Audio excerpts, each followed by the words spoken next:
जोडबसवना चौक ते पद्मशाली चौकाच्या मधोमध असलेल्या जमखंडी पुलाच्या रुंदीकरणाचं काम गेल्या 3 महिन्यांपासून सुरू आहे। या कामाच्या गतीमुळे येथील रहिवासी, व्यापारी आणि नागरिकांतून तीव्र विरोध होतोय। जगदंबा चौकातील जमखंडी पुलाच्या रुंदीकरणाचं काम गेल्या 3 महिन्यांपासून सुरू आहे। या ठिकाणच्या कामासाठी तब्बल 3 कोटी रुपये खर्च अपेक्षित आहे। या कामाला सुरुवात झाली असून या ठिकाणी ड्रेनेज लाईन, पिण्याची पाईपलाईन, विद्युत वितरण कंपनीचे काम सुरू आहे। सध्या या ठिकाणी सुरू असलेल्या कामामुळे येथील माती, आजोरा व दगडधोंडे आदी साहित्य काढून याच ठिकाणी ठेवण्यात आलंय। यामुळे जमखंडी पुलाच्या दोन्ही बाजूला कामापासून 100 मीटर पर्यंत मातीचा डोंगर उभारलाय। यामुळे येथील रहिवाशांना प्रचंड त्रासाला सामोरं जावं लागतंय। या भागातील व्यापार पूर्णतः बंद पडलाय। धंदा होत नाही, पण दुकान भाडा नियमित भरावं लागते। महिनाभर गिरायकाचं दुकानात येत नसल्यानं दुकानातील भरपाई कसा करावा असा प्रश्न व्यापाऱ्यांसमोर उभा आहे। तर या ठिकाणी मादगुंडी यांचा दवाखाना आहे। रुग्ण लांब अंतरावर उतरून दवाखान्यात येण्यास अडचणी होत आहेत। यामुळे रुग्णांची संख्या रोडावली आहे। तर काहींना दररोजच्या या मार्गावरील येणारा आवाजच बंद झाल्यानं बेचैन आहेत। तर या कामामुळे या भागातील रहिवाशांचं आरोग्य, बनवलेलं भोजन नासण्याचं प्रमाण वाढलंय। त्यामुळे हे काम लवकरात लवकर करावी अशी मागणी केली जाते। अन्यथा काम बंद करण्यात येईल असा इशारा देखील यावेळी येथील रहिवाशांनी दिलाय। काम करको देना है, रोड हड़ताल है उसको पूरा। हमारे दुकान वालों को जितनी भी है ना, सब दुकान वालों को तकलीफ हो रही है इधर। नहीं तो हम काम करने लोग काम रुकाने वाले, हम काम करने देने नहीं। अच्छी बात जो सामने का रोड है ना, हड़ताल बंद करने लो, बहिष्कार देना रोड पर भी करके हमको जल्दी जल्दी काम करको दो उधर का।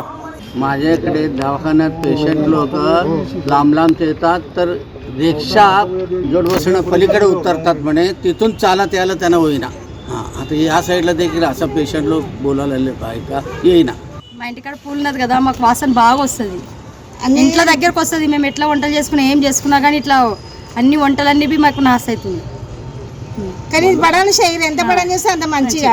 మాకైతే ఇట్లా పిచ్చిలేషన్ లాగా అవుతుంది ఇప్పుడు ఈడైతే చూసే రోడ్ పోతుంది। ఎంత గాడీలు ఆవాజ్ ఇన్నోళ్ళం, ఇప్పుడు ఆవాజ్ లేదు, ఏం లేదు, ఏం పని లేదు। ఇట్లా ఇదంతా వేసి అంతా వేసి గుట్ట మీద ఉన్నట్టున్నాం మేము, గుట్టలేనే మా ఇంటి ముంగట। पालिका प्रशासन, सार्वजनिक बांधकाम विभाग आणि संबंधित ठेकेदाराने याबाबत योग्य तो निर्णय घेऊन लवकरात लवकर हे काम पूर्णत्वास न्यावं अशी मागणी सर्वसामान्यातून व्यक्त केली जाते। हरिभक्त परायण मल्लय्या नारायण बोगा महाराज प्रतिष्ठान सोलापूर व मार्कंडेय जनजागृती संघ सोलापूर आयोजित श्री क्षेत्र पंढरपूर येथे अखिल आंध्र साधू परिषदेचं 58वी महासभा सोमवार दिनांक 29 जानेवारी ते 31 जानेवारी 2024 रोजी श्री श्री पराविद्यानंदगिरी माताजी अध्यक्ष अखिल आंध्र साधू परिषद यांच्या मार्गदर्शनाखाली दररोज पहाटे सुप्रभातम, सकाळी गीता पारायण, होम हवन, पूजा, भगवद्गीता पठण, हरिपाठ, चक्रभजन, सत्संग व महाप्रसाद होणार आहे। दिनांक 28 जानेवारी रोजी भव्य शोभायात्रेचं आयोजन आहे।